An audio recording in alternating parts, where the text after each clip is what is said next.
दोस्तों ये real Skanda Purana book है।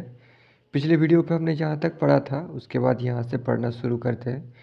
रियल रामायण महाभारत वेद पुराण कामसूत्र उपनिषद ये सब अगर आप शुरुआत से पढ़ना चाहते हो तो इस वीडियो के नीचे चैनल के नेम या पिक्चर पे क्लिक करके प्लेलिस्ट में जाकर देख सकते हैं, या फिर चैनल का नाम कुछ अलग कुछ रोचक को यूट्यूब पे भी सर्च करके प्लेलिस्ट में जा सकते हैं। तो महामहर्षि मार्कंडेय जी ने कहा, है भगवान आपके चरणों में। तो मार्कंडेय जी ने भी एक पुराण लिखा था, मतलब मार्कंडेय जी के नाम पे भी एक पुराण है, मार्कंडेय पुराण। और मार्कंडेय जी ने ही महाभारत में युधिष्ठिर को वन पर्व में रामायण कथा सुनाया था। हे भगवान आपके चरणों में ही एकमात्र प्रबल होने वाले मेरे विषय में भंजन ना कीजिए। ये आपका शिष्य किस प्रकार का है उसकी तो एकमात्र साक्षिणी यहाँ पर उनकी कृपा ही है। आपके द्वारा पहले कहे हुए स्थानों में पृथक दो फल होते हैं। हे विभु, जिस स्थान पर सभी प्रकार के फलों की प्राप्ति होती है वही स्थान अब आप कृपया बतलाइए। हे देशिक, चर और अचर प्राणियों को जो जानते हैं और जो सर्वथा ज्ञान ही नहीं रखते उनको, जिसके केवल स्मरण से ही मुक्ति हो जाया करती है उसे ही आप बतलाइए। आप देखिए ये मेरे एक के ही द्वारा भगवान की आराधना नहीं की जा रही है। इस समाराधना करने के लिए सभी मुनियों के द्वारा ऐसा अनुरोध किया जा रहा था। उन सब मुनियों के नामों का परिगणन करके बतलाता हूँ। पुलह के द्वारा पुलस्त, वशिष्ठ, मरीचि, अगस्त्य के द्वारा दधिच, नक्रु, भृगु, अत्रि, जवाली, जैमिनी, धौम्य के द्वारा तथा जमदग्नि के द्वारा उपयाज, याज, भरत, अरवरीवान, पिप्ललाद, कण्व, कुमुद, उपमन्यु, कुमुदाक्ष, कुत्स, वत्म और वर्धंतु के द्वारा भी इस समाराधना के विषय में ज्ञान प्राप्त करने का अनुरोध किया जा रहा है।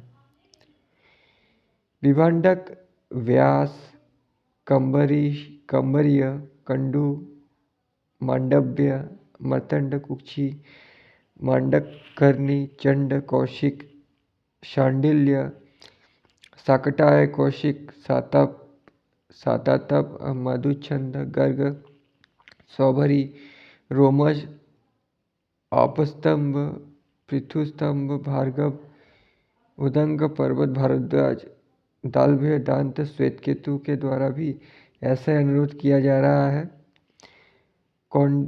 कौंडिन्य, पुंडरीक, रम्भ्य, तृणाबिंदु, वाल्मीकि, नारद, बर्ही, मन्यु, बोधियान, सुबोध, हारित, मृकंडु, दुर्वासा, अतितीक्ष्ण, जलपात, शक्ति, नदंत, देवदत्त, सुश्रुत, अग्निवेश्य, गालव, मरुत्वान, लोकाक्षी, विश्रवा, सैंध्यव, सुमंतु, शिशुपायन, मोदगल्य, पथ्य चावन और मातुर, इन सब के द्वारा इसी के ज्ञान प्राप्त करने का अनुरोध किया जा रहा है। सिंह, मृंग, एकपात, कौंज, देह, गोमुख, देवल, अंगिरा, वामदेव, व पतंजलि, कपिंजल, सनत कुमार, सनक, सनंदन, सनातन, हिरण्यनाभ, सत्याक्ष, वाताशन, सुहोता, मैत्रेय, पुष्पजीत, सत्य, तप, शालिष्य, शेषीर, निदाग, उतस्त्य, संवर्त्य, पराशर, वैशंपायन, कौशल्य, सारद्वत, कपिध्वज, कुश। तो दोस्तों वैशंपायन वही है जिन्होंने जन्मेजय को महाभारत कथा सुनाई थी, जो बुक में हमने पढ़ा था महाभारत में। आप पढ़ सकते हो। और इससे पहले हमने वाल्मीकि के बारे में भी देखा था, मतलब पढ़ा था, उनका नाम भी था, वही है जिन्होंने रामायण की रचना की थी सबसे पहले। और व्यास का भी नाम पढ़ा था जिन्होंने महाभारत की रचना की थी। ये वही और ये सारे ऋषिजन को बोला जा रहा है। अश्वलायन, कृष्णा, तप, उत्तम, अनंत, करुणामल, प्रिय, चरक, पवित्र, कपिल, कनाशी, नर, नारायण। तो दोस्तों, नर और नारायण का ही दूसरा जन्म कृष्ण और अर्जुन के रूप में हुआ था, जो महाभारत में हमें पढ़ने को मिलता है और बाकी पुराणों में भी पढ़ने को मिलता है, वही है। और अन्य दिव्य महर्षियों के द्वारा ऐसा ही अनुरोध किया जा रहा है। ये सभी मेरे प्रश्नोत्तर की शुश्रूषा में तत्पर होकर प्रत्यवेक्षण कर रहे हैं। आप तो महेश्वर के परम भक्तों में अग्रगण्य हैं और समस्त आगमों के पारगामी विद्वान महापुरुष हैं। आप समस्त लोकों में भी व्याप्त हैं, इसी कारण से आप हम सबको अनुशासित कीजिएगा। हे भगवान, हम सब लोग आपके हाँ मुख से निकले हुए वचनामृत द्वारा सुशिक्षित होंगे। हे देव, आप पहले ही हमको शिक्षा प्रदान की है अथवा कुछ अन्य उपपन्न होता है।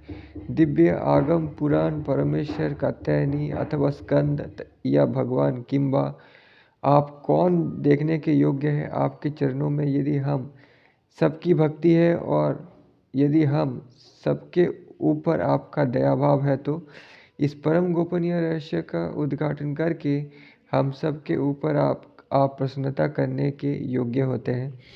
इस प्रकार के महर्षि मुकुंद के पुत्र मार्कंडेय के द्वारा जब विनयपूर्वक विज्ञापित किए गए थे, तो विनीत भाव से संबंधित संयमान मुख वाले तथा शिव की भक्ति वालों में परम उन्नत और परम भक्ति के द्वारा संतुष्ट किए हुए भगवान शिव से संप्राप्त शरीर की सिद्धि वाले मार्कंडेय ऋषि नंदीश्वर ने कहा था। Next chapter. नंदीश्वर ने कहा, हे मुनि, मैंने आपके मन की परीक्षा करने के लिए इस प्रकार से आपसे बातचीत की थी। यदि ऐसा रहस्य मैं आपको ही नहीं बतलाऊंगा, तो फिर अन्य ऐसा कौन है जिससे ये कहा जा सकता है। इस लोक में आपके तुल्य शिव के धर्म में परायण अन्य कौन है, जो अपनी नंदीश्वर, मतलब ये ना, यहाँ पे नंदी की बात हो रही है, नंदी कह रहे हैं, जो अपनी स्वल्प आयु वाला होकर भी इस नित्य धर्म में भक्तिभाव पूर्वक युक्त हो गया था। किस अन्य के लिए देव ने क्रुद्ध होकर चरण के अंडगुष्ठ में पीड़ित अपने ही आज्ञा को करने वाले यम को नियंत्रित किया था। आप ही एक रहस्यपूर्वक संपूर्ण संकर धर्म का ज्ञान रखते हैं, जो आगे काल के समान भ्रांत है, वो चित्त से परिपक्व हो। अन्य किसी ने भी नहीं, केवल आपने ही इस प्रकार से चिरकाल प्रयत्न मेरी शुश्रूषा की है। आपके समान अन्य किसमें मेरी भी ऐसी प्रीति होगी, अर्थात आपके अतिरिक्त ऐसी प्रीति अन्य किसी में भी नहीं हो सकती है। मैं आपको उस क्षेत्र का उपदेश दूंगा जो उस धर्म के शासनों के द्वारा भी गुप्त है। भक्ति से ही कैवल्य की इच्छा रखने वालों को भक्ति की भावना ही से उसका अवधारण करना चाहिए। आदर से अनुयुजान शिष्य को जो आचार्य स्वयं उपदेश के द्वारा संतुष्ट नहीं किया करता है, वो कुत्सित ही गुरु होता है। सम्मानित मन वाला होकर शाश्वत विश्वास करो, जो मेरे द्वारा ये परमेश्वर रहस्य उपदेश्यमान किया जा रहा है, इसमें पूर्ण विश्वास करना चाहिए। कामदेव को भस्मीभूत करने वाले देवेश्वर का स्मरण करो और अध्याय सांगरी की वंदना करो। उपांशु होकर ओंकार का उच्चारण करो, आपको महान श्रेय समागत ही है। हे तपोधन, दक्षिण दिशा के भाग में द्रविड़ देशों में एक अरुण नाम वाला महान क्षेत्र है, जो तरुणेन्दु शिखा मानिका का ही क्षेत्र है। ये क्षेत्र 3 योजन के विस्तार से युक्त है और शिव के योगियों के द्वारा उपासना करने के योग्य है। ये इस भूमि का हृदय ही जान लो तथा भगवान शिव के हृदयंगम में हृदयंगम है, वहाँ पर देव शंभु स्वयं ही एक पर्वत के आकार को प्राप्त हुए हैं। ये अरुणाचल इस संज्ञा वाला है और लोगों के हित का आह्वान करने वाला है। ये सब सिद्धों का निवास स्थान है और इसमें सब सुपर्ब तथा महर्षिगण का आवास होता है। ये विद्याधर, यक्षों, गंधर्वों और अप्सराओं का भी स्थल है। ये सुमेरु से भी, कैलाश से भी और मंदराचल से अधिक मानवीय है तथा महर्षियों का भी मानवीय है, क्योंकि ये तो स्वयं ही साक्षात परमेश्वर है।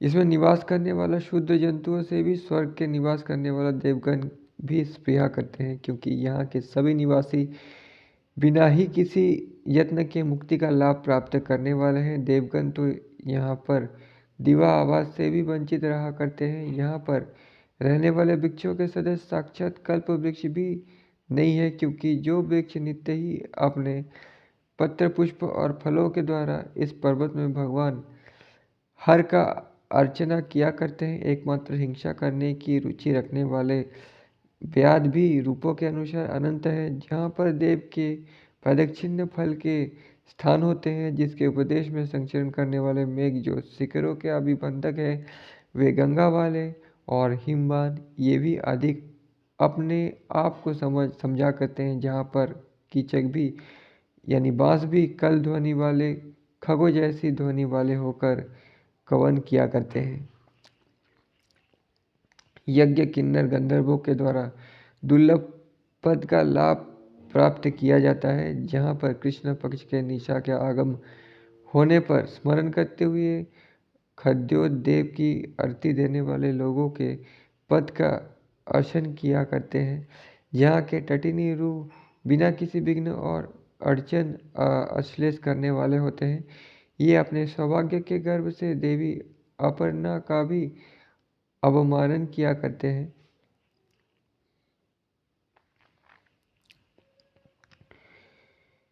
जिस उन्नत गिरि के चोटी के अग्रभाग के साथ में संगम प्राप्त करने वाले भी तारे सामान्य रूप से इसको प्राप्त करते हुए अपने आप को चंद्रमा से भी अधिक मानते थे।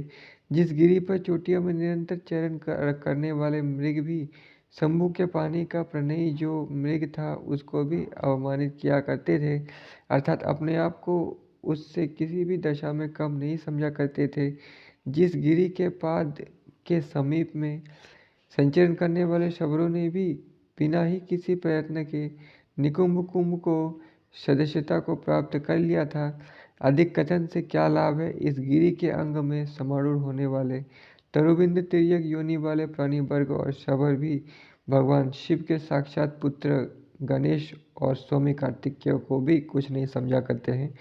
जिस गिरि में काल के प्राप्त होने पर अपने कालेश्वरों के त्याग करने वाले सिंह, बाघ और हाथी उस गिरि में वास के प्रधान होने के कारण से सोनाद्री शंभु के द्वारा ध्रुव माने जाया करते हैं।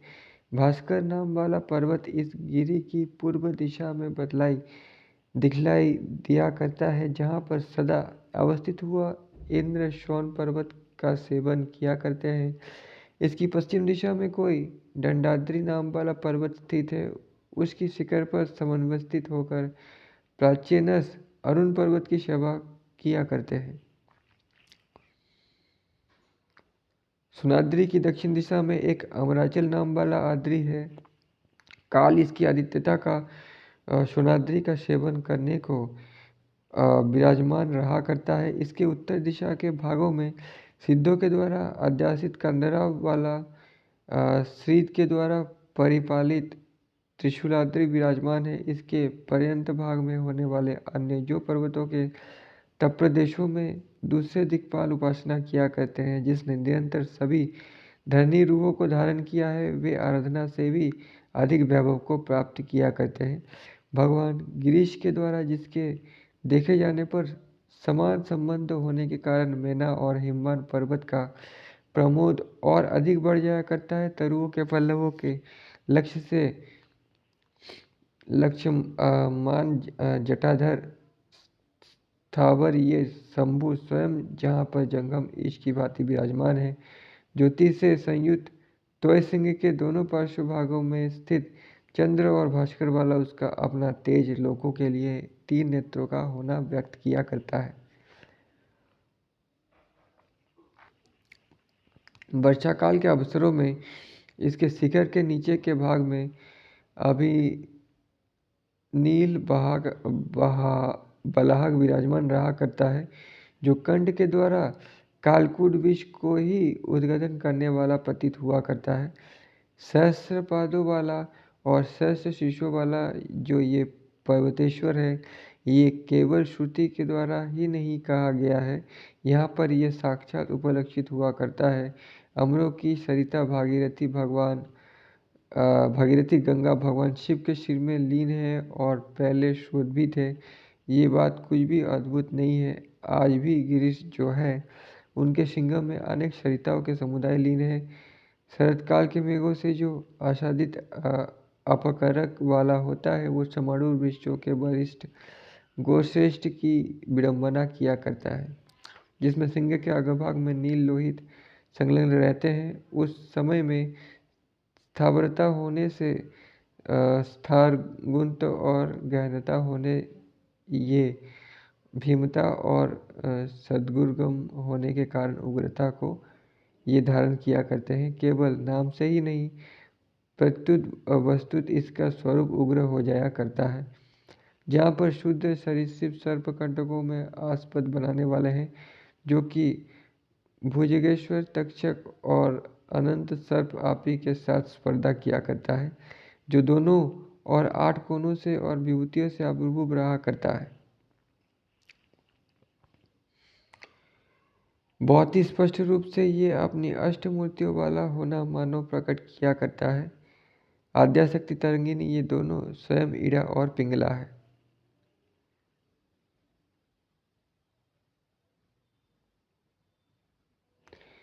शिव के सिंह से मध्य में कमला नदी सुषुम्ना है, जिस ज्योति स्तंभ स्वरूप के मूलाग्र में देखने के लिए है। वहाँ पर कोल और हंस की आकृति वाले ब्रह्मा और विष्णु हुए थे। उनके द्वारा प्रार्थना किए हुए भगवान शंभु ने उसमें सानिध्य किया था। वहाँ पर योगींद्र गौतम ऋषि ब्रह्मदों के साथ अरुणाचल नाथ धाम वाले प्रभु के कारण में सहस्र परिवत्सर तक प्रसन्न हुआ था। इसने अति तीव्र तपश्चर्य करके भगवान सदाशिव प्रभु का साक्षात्कार प्राप्त किया था। वहाँ पर पहले प्रलयसेल की अर्थात हिमशान पर्वत की कन्या ने तप करके समवस्थित काम के नाशक शिव के नामदेह के अर्घ भाग को प्राप्त किया था। वहाँ पर प्रबाल से ईश्वर नामधारी की गौरी ने प्रतिष्ठा की थी। ये भगवान शिव का लिंग पुरुषों को भोगों का प्रदान करने वाला है। मतलब पुरुष किससे संभोग करते हैं, किससे भोग करते हैं? लिंग के द्वारा। तो इसीलिए ये भगवान शिव का लिंग पुरुषों को भोगों का प्रदान करने वाला है, यानी संभोग को प्रदान करने वाला है, स्त्रियों के भोग करने वाला है। यहाँ पे भोगों का मतलब यही है, भगवान शिव का है लिंग। तो मैंने पहले ही वीडियो बनाया था कि भगवान शिव का जो लिंग है वो पुरुषों के लिंग और भगवान शिव का लिंग एक ही है, ठीक है, जो योनि से अटैच्ड है। और योनि पार्वती की योनि और सारी स्त्रियों की योनि एक ही है। तो ये इस बात का सूचक है, वंश को बढ़ाने का सूचक है ये, ठीक है। और मोक्ष की प्राप्ति के लिए भी प्रकल्पित है। वहाँ पर गौरी के निर्देश से दुर्गा महिषासुर को मारने वाली या मर्दन करने वाली हुई थी।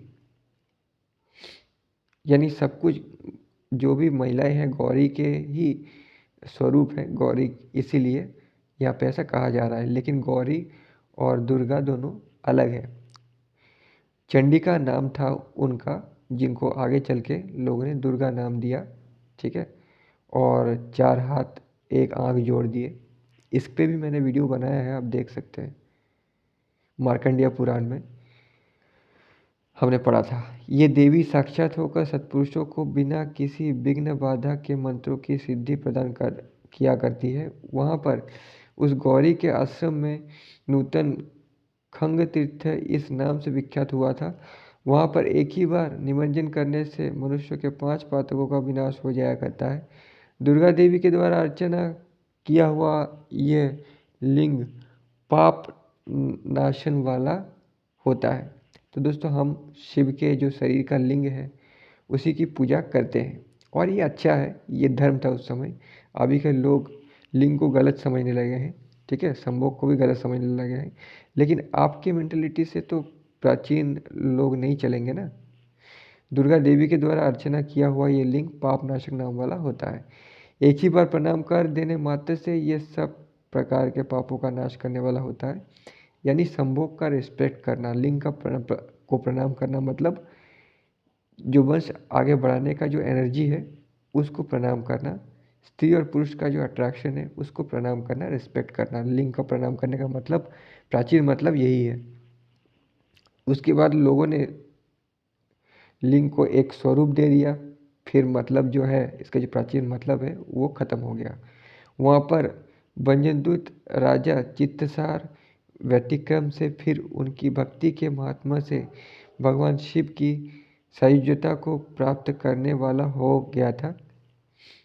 उसकी प्रदक्षिणा से ही कांतिशाली और कलाधर ये दोनों विद्याधरेश्वर दुर्वासा के शाप के बंधन से मुक्त हो गए थे।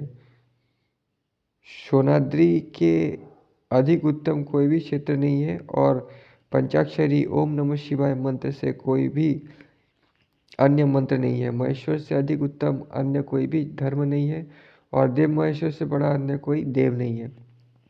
शिव के ज्ञान से बड़ा अन्य कोई भी ज्ञान नहीं है और श्री रुद्र से बड़ा अन्य कोई भी श्रुति नहीं है। विष्णु से बड़ा अन्य कोई अग्रणी शैव नहीं है और विभूति से अधिक कोई भी रक्षा नहीं है।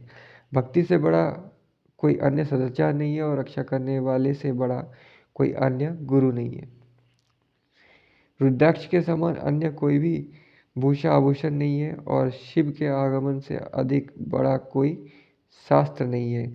बिल्व दल से अधिक महिमाशाली कोई भी पत्र नहीं है और सुवर्णक से अधिक कोई महान पुष्प नहीं है।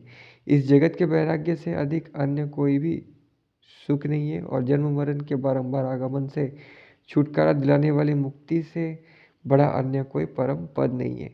इस अरुण पर्वत के समान ना मेरु है, ना कैलाश है और न मंदराचल ही है। वे सभी भगवान गिरीश के निवास स्थान होने के कारण इतने महत्वशाली हुए हैं और ये अरुणाचल तो स्वयं ही साक्षात गिरीश है। इस तरह से शिलानंदन के ये कहने पर वो मृकुंदु के पुत्र अत्यंत ही प्रसन्न मन वाले हो गए थे और फिर भी उनको बहुत बार प्रणाम करके चकित मन वाले होते हुए उनसे मार्कंडेय मुनि ने जिज्ञासा की थी, है भगवान, कौन कौन से कर्म ऐसे हैं जो मनुष्यों को संसार के बंधन में जल देने वाले होते हैं और कौन से कर्म ऐसे होते हैं जो मनुष्य को उन नरकों में डाल दिया करते हैं। उन कर्मों की क्या क्या प्रतिज्ञाएं होती है जिनके करने से उन समस्त घोर कष्टों के मनुष्यों का छुटकारा हुआ करता है, ये सभी आप कृपा करके मुझे बतलाइए। महेश्वर खंड समाप्त हुआ। यहाँ पे स्कंद पुराण के वैष्णव खंड शुरू हो रहा है। तो ऋषि ने प्रश्न किया, लोगों की रक्षा के लिए 12 वर्ष में पूर्ण होने वाला एक सत्र किया था।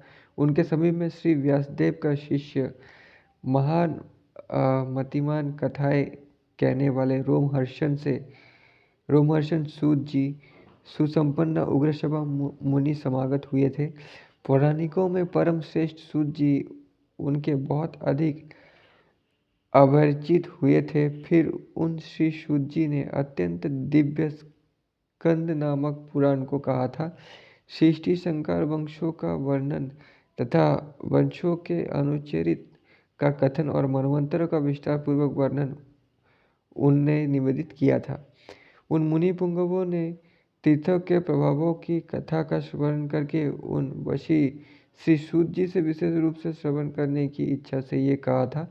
ऋषिविंद ने कहा, हे रोमहर्षण, आप तो सर्वज्ञ हैं और पुराणों के अर्थ के ज्ञान के महान मनीषी हैं।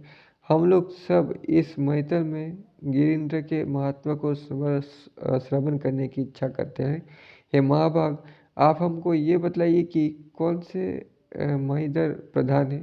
श्री सूत जी ने कहा, पहले जानवी नदी के तट पर यही प्रश्न मुनिवरों में परम श्रेष्ठ श्री व्यासदेव जी से पूछा था। उन गुरुदेव ने मुझसे कहा था, महर्षि व्यास जी ने कहा था, हे सूत, पहले पुरातन समय में मुनिगण में परम श्रेष्ठ देवर्षि नारद जी उस देव युग में नाना भांति सुंदर रत्नों से सुशोभित सुमेरु पर्वत के शिखर पर जाकर उसके मध्य में विशाल एवं दीप्तिमान ब्रह्मा जी का एक दिव्य आलय उन्होंने देखा था। उसने उत्तर दिग्भाग में एक उत्तम पीपल का द्रुम था। उस पीपल के वृक्ष की ऊंचाई 1 सहस्त्र योजन थी और इससे दुगना उसका विस्तार था। उस वृक्ष के मूल भाग में एक परम दिव्य मंडप था जो अनेक प्रकार के रत्नों से युक्त था और मंडप सहस्र ही पद्मराग मणियों से भली भांति अलंकृत था और बैतूर्य मणि, मुक्ता और मोती से उसकी स्वस्तिक मालिका दी गई थी की हुई थी। 9 प्रकार के रत्नों से वो समकीर्ण था और दिव्य तोरणों से परम शोभा युक्त था। नवरत्नों से परिपूर्ण अति शुभ मृग और पक्षियों से भी वो संकुल था। पुष्पराग मणियों से उसका महाद्वार निर्मित हो रहा था और इसका गोपुर सप्तभूमिक था। भली भांति दीप्त से युवक वज्र हो रहा, अच्छे सुरुचित और किवाड़ों से वो भी शोभा वाला था। उनने उसमें अंदर प्रवेश करके उस परम दिव्य मौलिक मंडप को देखा था जिससे बैतूर्य मणियों से एक वेदिक बनी हुई थी। उस उच्च स्थान पर वो महामुनि चढ़ गए थे। उसके मध्य भाग में अच्युत अतुल मुक्ताओं से संकीर्ण महान द्युति के सुसंपन्न 8 पादों से विराजित एक सिंहासन देखा था। उसके मध्य में 1 सहस्त्र दलों से शोभा वाला परम दिव्य पुष्कर था जो सहस्त्र श्वेत चंद्रों की आभा से के सदृश आभा वाला था और कनिका के केशरों से अति सुमंजल था। उसके मध्य में अयुतपूर्ण चंद्रों की प्रभा से युक्त कैलाश पर्वत के सदृश आकार वाले परम सुंदर पुरुष के तुल्य आकृति वाले को समासीन देखा था। उनके 4 बाहुएं थी, परम उदार अंग था और परम शुभ बराह के जैसा मुख था।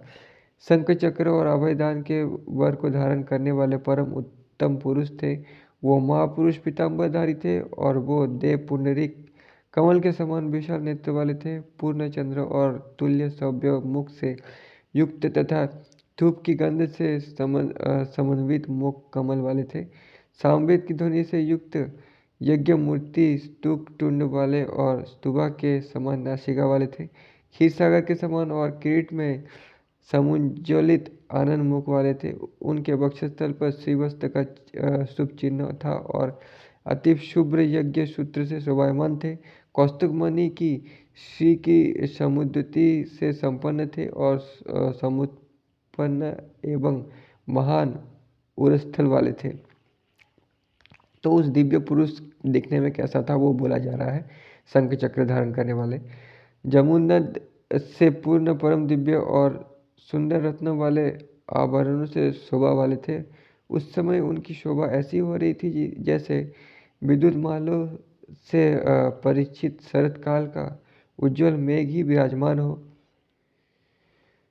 नामपाद से नामाक्रांत पाटपीठ पर विराजमान थे और सर्वथा सुवर्ण रचित कटक अंगद केयूर और कुंडलों से समुज्ज्वलित थे। ब्रह्मा, वरिष्ठ अत्रि, मार्कंडेय मुनीश्वरों से और भृगु आदि अनेक महापुरुषों के द्वारा अहर्निश सेव्यमान थे।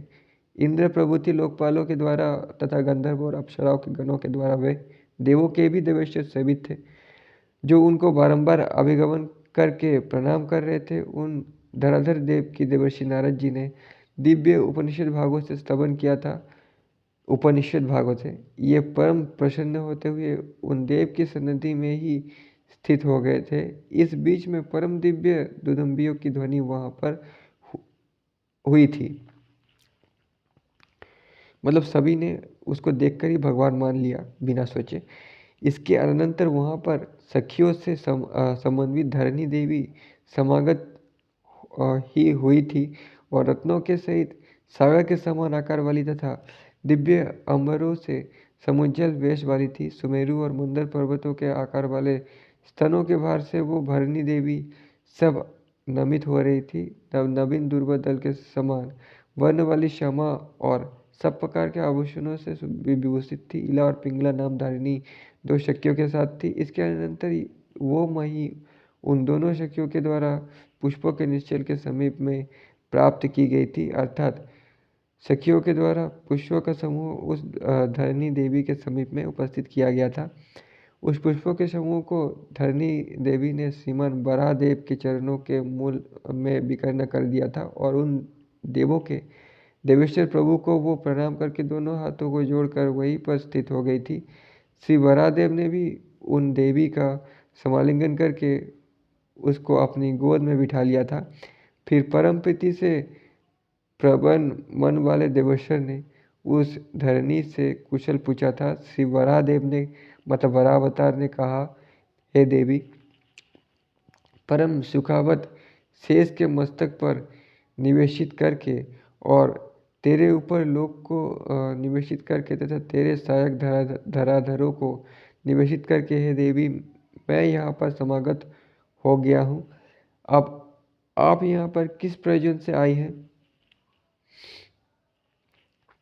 पृथ्वी ने कहा, आपने मुझको पाताल से समुद्रित करके सहस्त्र फनों से शोभा वाले रत्न निर्मित पीठ की भांति अति उन्नत रत्न सहित अनंत के मस्तक पर, हे देव, आप मुझको सुस्थिर करके और भूधरों को मेरे ऊपर निवेशित कर चुके हैं। पुरुषोत्तम है, परम पुण्यमय, मेरे धारण करने के क्षम है और आपसे परिपूर्ण है। हे महाबाहु, उनमें अब आप मेरे आधारभूत मुख्य जो भी हो उनको मुझे बतलाने की कृपा कीजिए। श्री वराहदेव ने कहा, हे वसुंधरे, सुमेरु, हिमवान, विंध्य, मंदर, गंधमादन, शालग्राम, चित्रकूट, माल्यवान, परित्रायिक, महेंद्र, मलय, छत्र, सिंगाती, रेवत, फिर मेरु पुत्र अंजन नाम वाला शैल जो स्वर्णमय और महान है, ये सब परम वशिष्ठ शैल है जो कि आपके आधार है।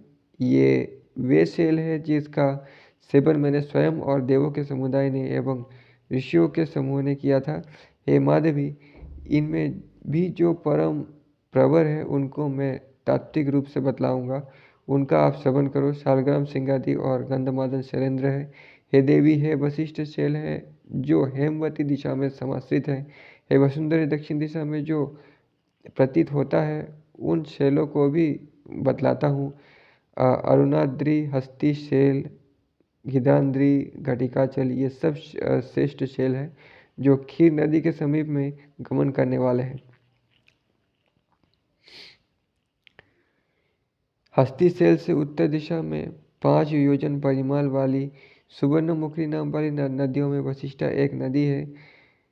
उसी नदी के उत्तर तट पर एक कमल वाला सरोवर है।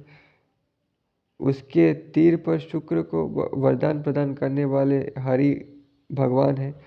बलभद्र से संयुक्त भक्तों की आरती का नाश करने वाला भगवान श्री कृष्ण है।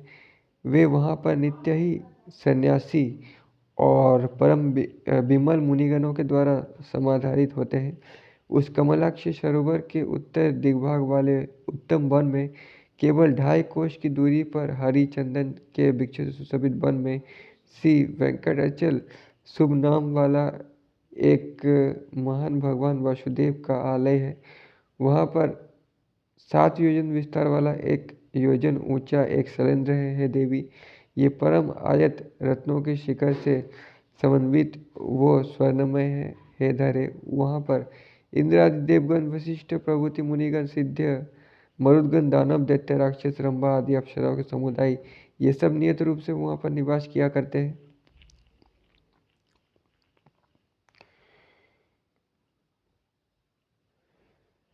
वहाँ पर नाग, गरुड़, किन्नर गण तपश्चर्या यानी तपस्या किया करते हैं। इनमें अधिष्ठित वहाँ पर परम पुण्य दर्शन वाली सरिताएं हैं।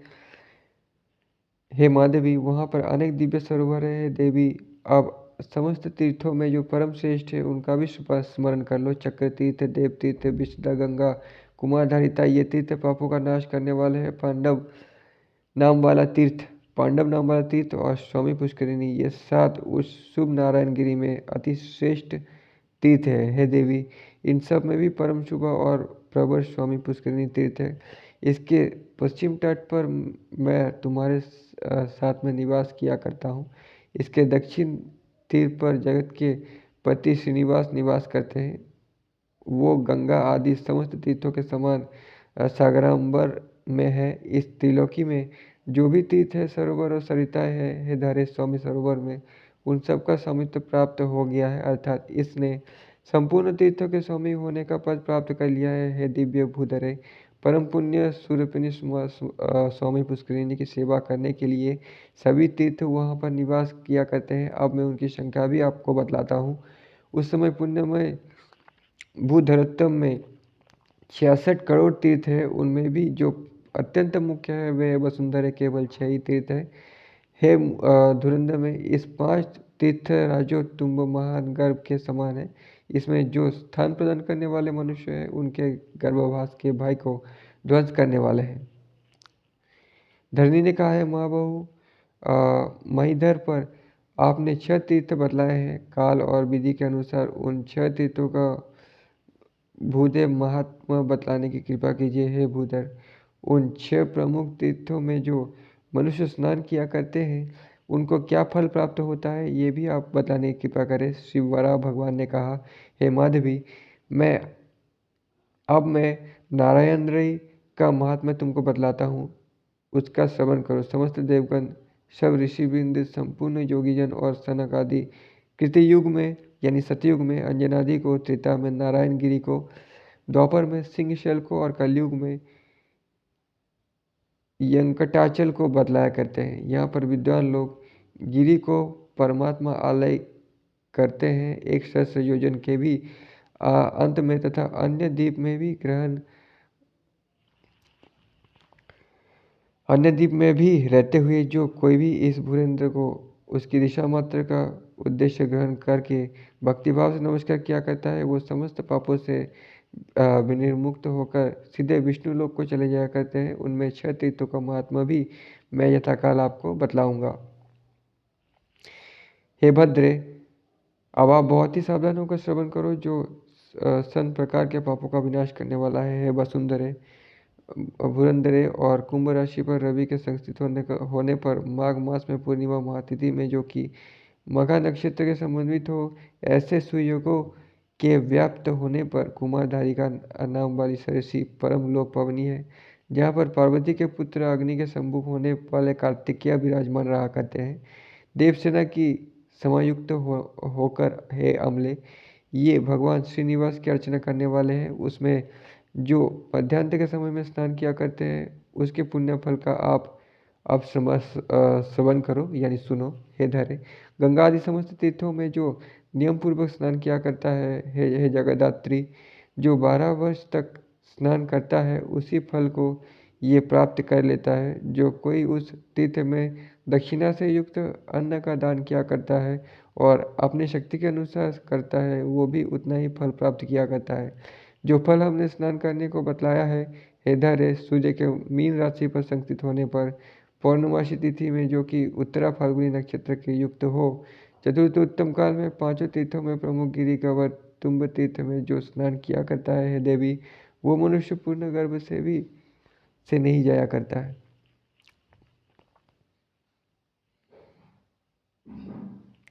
तो दोस्तों, वीडियो बहुत बड़ा हो गया है, ये वीडियो यहीं पे स्टॉप करते हैं। यहाँ से हम लोग नेक्स्ट वीडियो पे पढ़ेंगे। ठीक है, तब तक के लिए धन्यवाद।